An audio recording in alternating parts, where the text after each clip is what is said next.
Depuis quelques semaines, ELM a commencé une série que nous avons intitulée Inspiration. Pour savoir de quoi on parle quand on parle du mot inspiration, on va mettre déjà devant vous quelques définitions. J'en ai deux. La première est la suivante. L'inspiration désigne une influence ou affluence d'idées qui va stimuler la créativité, la fécondité, la pertinence et la clairvoyance. Une autre définition dit ceci: souffle émanant d'un être surnaturel qui apporterait aux hommes des révélations.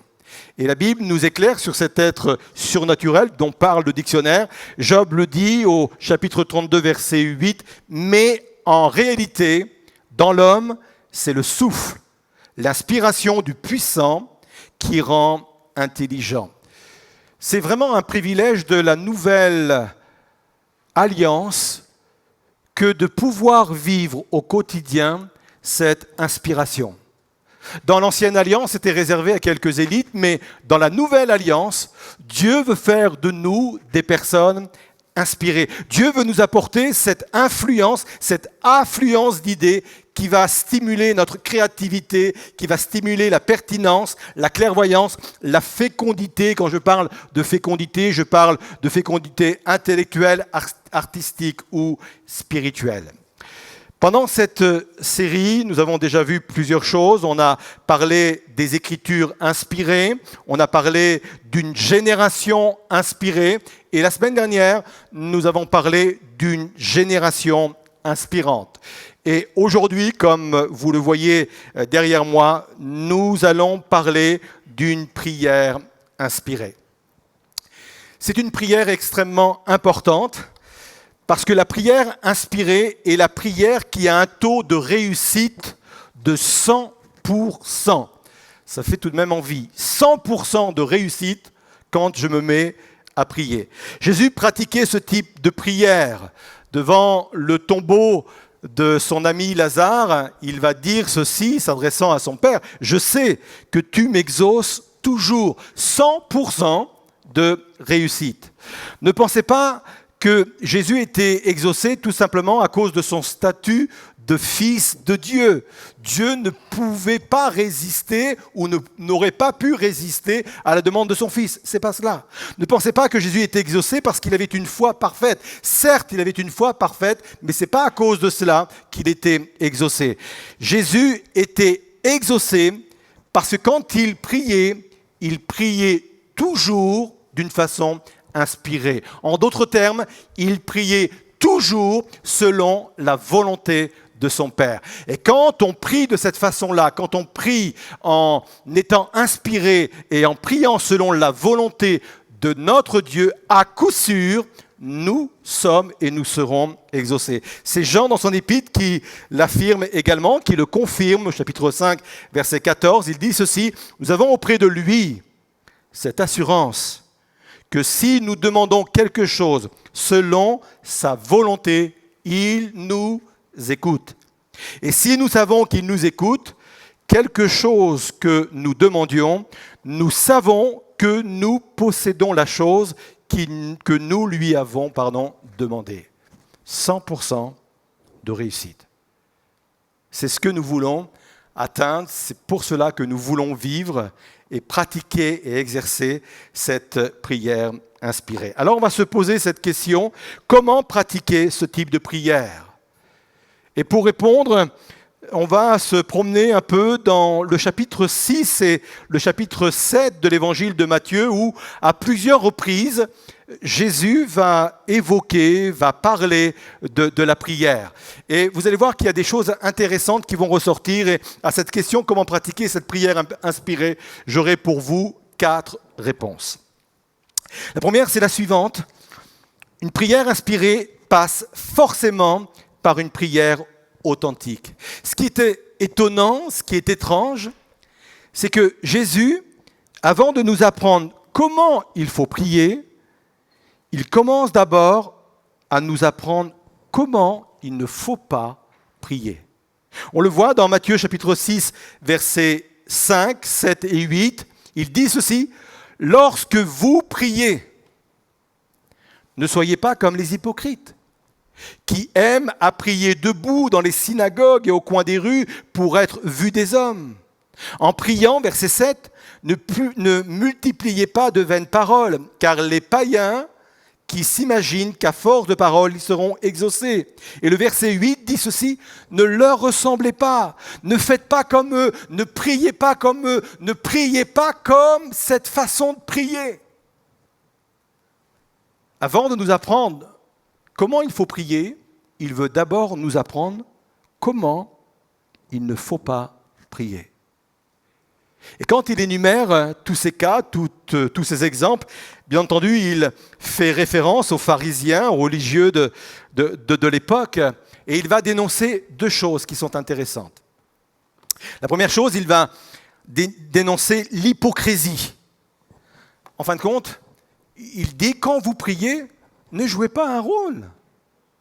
Ne mettez pas l'habit du prieur. Parfois, on a l'impression, ou on se sent parfois obligé, quand on prie, de changer de voix. On a parfois l'impression, ou le devoir, quand on prie, d'avoir une attitude. Et ça devient artificiel, ça devient formel. Et Jésus est en train de dire à ses disciples, ne priez pas comme cela. Il va dire également, ne multipliez pas des mots quand vous priez. Et là, il parle de ne priez pas avec des mots vides de sens. Et sans doute que parmi les personnes qui écoutaient ce type d'enseignement, il y avait des chrétiens, des disciples, on va dire, qui, eux, avaient l'habitude d'entendre les religieux, les pharisiens prier, et eux, peut-être pensaient-ils que c'était le seul moyen de s'exprimer à Dieu. Cette façon un peu de changer de voix, d'être un peu artificiel, d'endosser un costume de prieur, et de multiplier, sans réfléchir à ce qu'on dit, de multiplier les paroles. Et Jésus dit, ne faites pas ça. Désapprenez, oubliez cette façon de prier. Et quand j'ai médité ce texte, je me suis dit, ne considère pas cet encouragement, cette exhortation uniquement pour quelque chose qui est valable pour les disciples du temps de Jésus. Je pense que c'est quelque chose qui doit venir nous interpeller. Il y a en nous cette nécessité d'être dans le désapprendre, constamment. D'être dans le désapprendre. Pourquoi ? Parce que la prière fait partie de ces pratiques quotidiennes. Et c'est tellement facile de tomber dans la routine. C'est tellement facile de faire les choses sans réfléchir. C'est tellement facile de répéter des phrases, de répéter des mots sans réfléchir au sens des phrases et au sens des mots. C'est la raison pour laquelle, concernant la prière, il faudra constamment désapprendre. Régulièrement, je dois remettre ma vie de prière sur le banc, sur la table, et de dire, je dois à nouveau désapprendre ma façon de prier pour rester toujours dans cette authenticité, rester toujours dans cette fraîcheur. C'est un travail que nous devons faire régulièrement. Cher ami, cher internaute, peut-être que c'est le moment de désapprendre à prier. Tu peux avoir 5 ans de conversion, 10 ans, 20 ans, 50 ans. C'est quelque chose qui doit être pratiqué régulièrement. Désapprendre à prier pour rester toujours aussi authentique, aussi frais dans ma relation avec Dieu. C'est au contact de Jésus que les disciples ont pris conscience qu'ils devaient prier autrement. Ils ont été tellement impressionnés par la façon dont Jésus priait. Ils avaient l'habitude, comme je le disais à l'instant, d'entendre d'autres religieux et de l'époque prier. Quand ils ont entendu Jésus prier, au contact de Jésus, ils ont dit, mais Jésus, apprends-nous à prier. Ils ont remarqué que, certes, il priait, mais en réalité, cette prière-là, il fallait qu'il l'oublie. Apprends-nous à prier. Et je vous invite vraiment à faire cette démarche, à entrer dans la présence de Dieu et au contact de Jésus, de dire, apprends-nous à prier. Peut-être que pour cela, il faut que je puisse désapprendre ma façon actuelle de prier.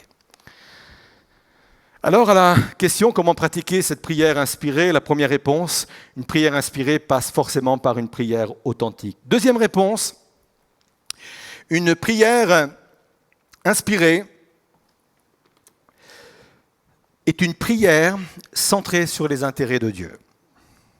Une fois que Dieu nous a appris comment il ne fallait pas prier, il veut nous montrer comment il faut prier. Et là, il va nous amener à cette fameuse prière que l'on appelle la prière dite du Notre Père. On va le lire ensemble, elle est très courte, Matthieu 6, versets 9 à 13. « Voici donc comment vous devez prier. » Et là, le but, ce n'est pas de répéter la prière, mais le but ici, c'est de comprendre qu'il y a un plan, il y a un ordre dans la prière. Il dit ceci, « Notre Père qui est aux cieux, que ton nom soit sanctifié, que ton règne vienne, que ta volonté soit faite sur la terre comme au ciel. Donne-nous aujourd'hui notre pain quotidien, pardonne-nous nos offenses comme nous aussi nous pardonnons à ceux qui nous ont offensés. Ne nous induis pas en tentation, mais délivre-nous du malin, car c'est à toi qu'appartiennent dans tous les siècles le règne, la puissance et la gloire. Et à cela, nous pouvons dire Amen. Alors on va revenir sur cette prière dans quelques instants, mais pour mieux la comprendre, il faut faire un petit tour du côté de la Genèse. L'une des premières conséquences de la chute de l'homme a été l'égocentrisme. L'homme s'est recentré sur lui-même, sur ses propres intérêts, sur ses propres désirs, sur ses propres préoccupations. Dieu ne l'avait pas créé comme cela. Dieu l'avait créé pour que l'homme soit en communion avec Dieu, avec la créature et la création. Et le péché a fait que l'homme s'est recentré sur lui-même. Pourtant, ils avaient un autre choix. Souvenez-vous que dans le jardin d'Éden, certes, il y avait beaucoup de vergers, beaucoup d'arbres, mais surtout, il y avait deux arbres particuliers. L'un, c'était l'arbre de la vie, qui se trouvait, lui, au milieu du jardin, et l'autre, l'arbre de la connaissance du bien et du mal. Et ils avaient vraiment un choix capital à faire. Choisir un arbre plus qu'un autre. Et on revient au même choix. Choisir l'arbre de la vie, c'était choisir une vie centrée sur le Créateur, centrée sur Dieu, centrée sur ses intérêts, centrée sur sa volonté. Et choisir l'arbre de la connaissance du bien et du mal était choisir une vie concentrée sur soi-même. Vous deviendrez comme des dieux. Ce choix-là, retenez bien ceci, se présentera toujours à nous. Et c'est ce que nous trouvons dans cette prière dite du Notre Père. Je ne sais pas si vous l'avez remarqué, mais il y a deux types de requêtes, mais surtout il y a 6 requêtes au total. 1, que ton nom soit sanctifié, ou glorifié, c'est pareil. Que ta volonté soit faite. Que ton règne vienne. Donne-nous aujourd'hui notre pain quotidien, pardonne-nous nos offenses et ne nous induis pas en tentation, mais délivre-nous du malin. Et retenez bien ceci, c'est très important. 6 requêtes séparées en 2 types de requêtes. Les 3 premières requêtes concernent les intérêts de Dieu. Que ton nom soit glorifié, que ton règne vienne, que ta volonté soit faite. Jésus dit, quand vous priez, avant toute chose, mettez les intérêts de Dieu en premier. Cherchez à ce que son nom soit glorifié, cherchez à ce que son règne vienne, cherchez à ce que sa volonté soit faite. Et ensuite, les 3 derniers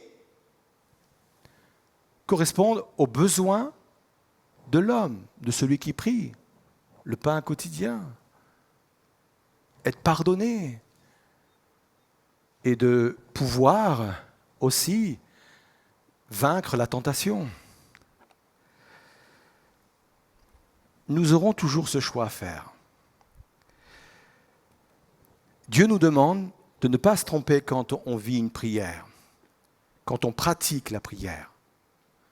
Commencez toujours à rechercher les intérêts de Dieu. Pourquoi je vous parle de ça? C'est parce que cette démarche-là va aboutir forcément vers une prière inspirée. Voilà où nous en sommes maintenant. Car ce sera l'occasion pour Dieu de déposer sur nos cœurs ses propres fardeaux. Et faire, par la même occasion, faire de nous des sacrificateurs.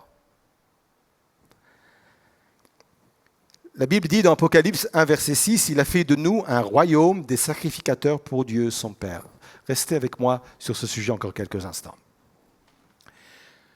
Souvenez-vous quand Aaron, en tant que sacrificateur, devait rentrer dans la présence de Dieu, il devait avoir un certain habillement et entre autres un pectoral qu'il devait porter sur sa poitrine, on peut même dire sur son cœur. Et sur ce pectoral, qui pesait quand même un certain poids, il y avait 12 pierres enchâssées. 12 pierres sur lesquelles étaient inscrits les noms des tribus. Et quand on est souverain sacrificateur, quand on est sacrificateur comme nous le sommes également appelés, on rentre dans la présence de Dieu avec les fardeaux que Dieu lui-même met sur nos cœurs. Le souverain avait 12 pierres, 12 fardeaux. Chaque tribu était un fardeau qu'il devait apporter devant Dieu. Je ne sais pas, peut-être que nous avons la possibilité de porter 1, 2, 3 ou 12 fardeaux. Mais si je développe une vie de prière où je cherche d'abord les intérêts de Dieu, Dieu, incontestablement, mettra des fardeaux, des pierres sur mon cœur avec des noms inscrits ou des situations inscrites. Et quand le fardeau vient de Dieu, forcément, c'est une prière inspirée. Le Notre Père est là pour nous rappeler que si nous mettons Dieu en premier, il se servira de nous pour faire son œuvre. Puis ce qui est formidable avec cette façon de prier, c'est qu'il y a ce que je pourrais appeler un effet qui se coule. C'est que quand je fais cela, je ne suis pas perdant.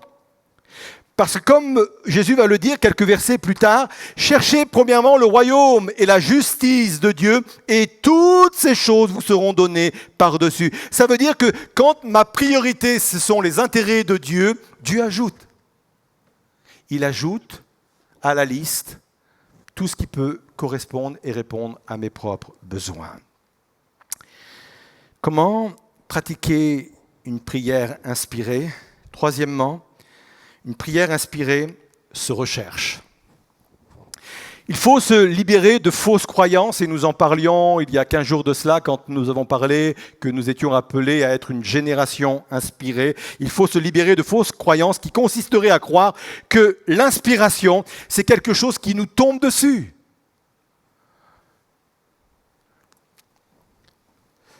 L'inspiration, c'est quelque chose qui doit se rechercher.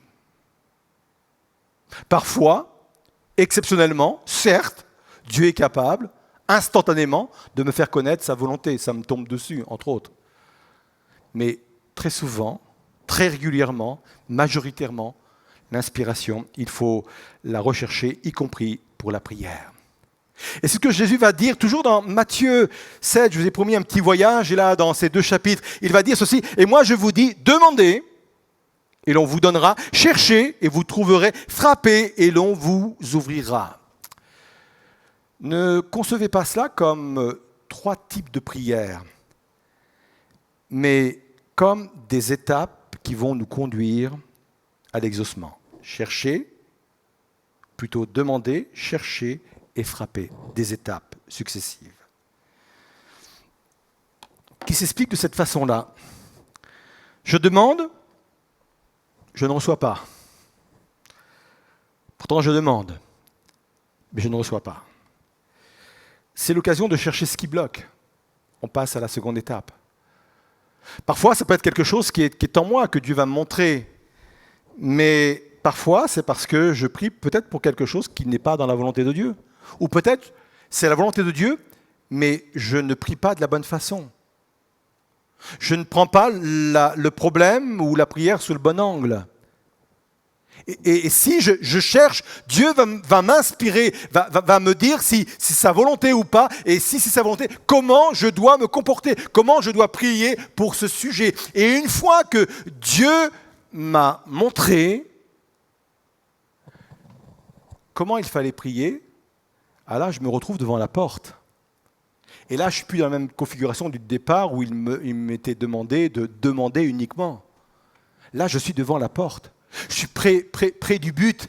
Et comme je sais que ce que je demande, c'est vraiment dans la volonté de Dieu, je peux vous dire que là, j'ai de l'assurance. Là, j'ai une foi extraordinaire. Je me trouve devant la porte et je vais frapper. Et même s'il faut insister, je vais persévérer parce que je suis convaincu, parce que j'ai recherché l'inspiration. Je suis convaincu que c'est la volonté de Dieu que je me trouve devant cette porte-là pour demander ce que je dois demander. Et là, je peux vous dire que la prière, elle est infaillible. Demandez, cherchez, frappez. Une prière inspirée, ça se recherche. Et si vous vous trouvez devant une situation complexe, que vous n'arrivez pas à comprendre ce qui vous arrive, peut-être que vous multipliez les paroles, peut-être que vous multipliez les demandes, avez-vous cherché la volonté de Dieu ? Avez-vous cherché comment il fallait prier pour cette situation, pour cette personne ? Une fois que vous allez avoir la réponse, je peux vous assurer qu'une foi extraordinaire va naître en vous. Une assurance extraordinaire va naître en vous. Enfin, une prière inspirée est une prière qui s'inspire des Écritures. Il existe dans la Bible une volonté générale sur laquelle je peux vraiment m'appuyer. Par exemple, Dieu veut nous secourir de tous nos besoins. C'est pour cela qu'on a dit dans la prière du Notre Père, « Donne-nous aujourd'hui notre pain quotidien ». C'est dans la volonté de Dieu qu'on ait notre pain quotidien, parce que la Bible le dit. Et il y a un autre passage qui dit même qu'il faut faire connaître tous nos besoins à Dieu. Donc nos besoins, c'est vraiment dans la volonté de Dieu qu'on puisse les lui apporter. Dieu veut que l'on prie pour nos souffrances. Quelqu'un parmi vous est-il dans la souffrance qu'il prie? C'est sa volonté. Dieu veut que l'on prie pour notre pays, Dieu veut que l'on prie pour nos dirigeants, pour nos familles, pour nos enfants, parce qu'il y a des promesses précises dans la parole de Dieu dont on peut se saisir et prier. La prière inspirée est une prière qui s'inspire des Écritures de la Bible. Et je voudrais, pour conclure, vous amener à une prière inspirée qu'on va faire ensemble et qui va sans doute rejoindre, et sans aucun doute rejoindre, le contexte dans lequel on se retrouve aujourd'hui. On va faire cette lecture dans 1 Roi 8, versets 37 à 40. Et c'est la prière inspirée que Dieu met sur mon cœur ce matin pour que nous puissions ensemble la pratiquer pour les circonstances qui sont les nôtres dans notre contexte actuel de pays. Il est dit ceci: quand la famine ou la peste servira dans le pays, le contexte, c'est la dédicace du temple. Salomon est en train de dédicacer le temple que Dieu voulait qu'il construise. Quand la famine ou la peste servira dans le pays, quand les céréales seront atteintes de maladies, quand surviendra une invasion de sauterelles ou de criquets, ou quand l'ennemi assiégera ton peuple dans les villes fortifiées du pays, quand quelque maladie ou quelque malheur s'abattra sur lui, si considérant sa peine, chacun tend les mains vers le temple ou vers le ciel, vers la présence de Dieu, veuille exaucer du ciel le lieu où tu demeures. Les prières et les supplications que t'adressera tout homme et tout ton peuple d'Israël ou peuple de France. Pardonne-leur et interviens en traitant chacun selon sa conduite, puisque tu connais le cœur de chacun. En effet, toi seul, tu connais le cœur de tous les humains. Ça va être notre conclusion, où ensemble, on va prier, on va lever les mains vers le Seigneur, et on va croire que cette prière est une prière inspirée. Seigneur, dans des temps si particuliers, peut-être même troublés, si nous pouvions faire cette prière inspirée qui consiste à dire, parce que tu nous le demandes, de lever nos mains vers ta présence, vers le ciel, et demander à Dieu sa grâce, sa bénédiction sur notre pays. De prier pour le personnel soignant, de prier pour nos dirigeants, nos autorités d'une façon générale, de prier pour les malades, de prier pour les familles endeuillées. Si nous pouvions ensemble lever nos mains et dire, Seigneur, fais-nous grâce. Nous avons la certitude que nous sommes écoutés. Si nous avons la certitude que nous sommes écoutés, nous avons également la certitude que tu vas exaucer, Seigneur. Fais-nous grâce. Peut-être qu'on a des choses à apprendre de cette crise-là, de cette crise sanitaire. Peut-être que tu as des choses à nous dire au travers de celle-ci, Seigneur. Mais on veut se laisser interpeller. En tant que croyants, en tant qu'Église, en tant que nation, nous voulons nous laisser interpeller. On veut avoir la bonne attitude. On veut avoir le bon regard sur soi-même. On veut avoir la possibilité de descendre au fond de nous-mêmes et peut-être de régler des choses au-dedans de nous-mêmes. Seigneur, on veut vivre ce moment inspiré. On veut vivre cette prière inspirée, Seigneur. Et au-delà de cela, permets-nous, Seigneur, de renouer dans ma vie de tous les jours, de renouer avec une vie de prière, mais une prière qui, elle, sera forcément inspirée, Seigneur. Seigneur, je veux être de ces personnes qui savent régulièrement désapprendre de leur façon de prier, Seigneur. Je ne vais pas m'habituer à une certaine routine, je ne vais pas m'habituer à une certaine façon de faire. Je veux désapprendre, Seigneur Jésus, constamment. Constamment, je veux remettre en question ma vie de prière, Seigneur. Pour être plus authentique, plus vrai. Vivre une fraîcheur de ma relation avec toi. Je veux, Seigneur, en tout premier lieu, rechercher ta gloire, la gloire de ton nom, rechercher tes intérêts, Seigneur. Et je veux devenir ce sacrificateur sur le cœur duquel tu peux déposer tes pierres, tes fardeaux, sur lesquels sont inscrits, Seigneur, peut-être des sujets graves, des sujets qui touchent la nation, qui touchent l'Église, qui touchent ma famille, qui touchent ma propre vie. Je veux d'abord chercher tes intérêts, parce que je sais que chercher tes intérêts, c'est forcément une prière inspirée, Seigneur. Je veux, Seigneur, avoir cette démarche de chercher constamment cette inspiration dans ma prière. Parce que si je cherche, je vais trouver. Et si je trouve, je vais me retrouver devant le but, je vais me retrouver devant la porte, je vais pouvoir frapper et je vais recevoir cette grâce inestimable. Seigneur, fais-nous grâce. Comme le dit ce chant, Seigneur Jésus, notre secours est en toi, Seigneur Jésus. Quelles que soient nos craintes, quelles que soient nos difficultés, quels que soient nos problèmes, quelle que soit la situation de notre famille, quelle que soit la situation de notre entreprise, quelle que soit la condition de notre pays, notre secours est en toi, Seigneur Jésus. On veut vivre cette réalité. Et je vous invite vraiment, là où vous êtes, à vous abandonner entre les mains du Seigneur, à faire confiance en lui, parce que notre secours vient de l'Éternel.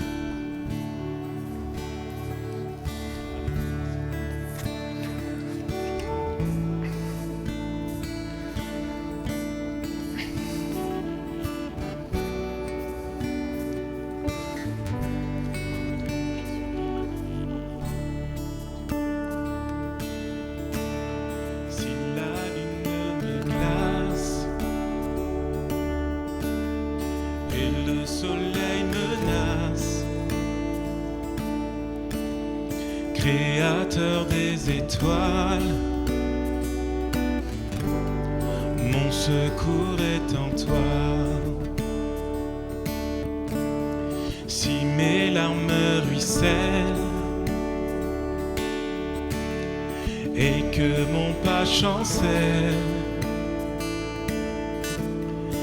Créateur de la terre, mon secours est en toi. Oui, je lève les yeux. Je lève les yeux vers les hauts sommets. Toi seul est proclamerai.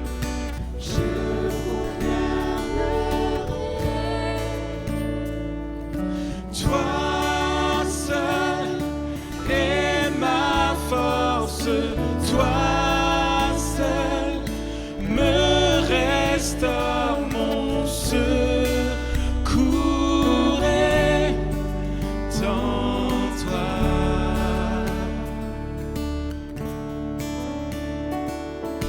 Toujours tu me portes, jamais tu ne dors, mon secours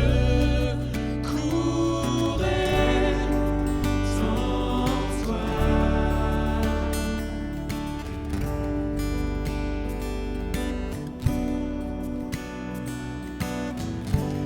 Si la peur m'envahit et que mon âme chavire, Créateur de la vie, mon secours est en toi.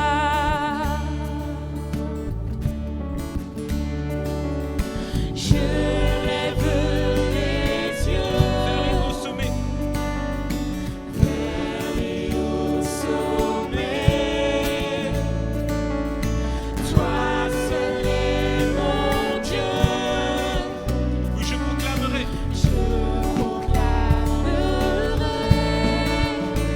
Oui, toi seul est ma force. Toi seul Et ma force, toi seul me restaure, mon secours est en Jésus. Oui, toujours tu me portes. Toujours tu me portes, jamais tu ne dors, mon secours est en toi.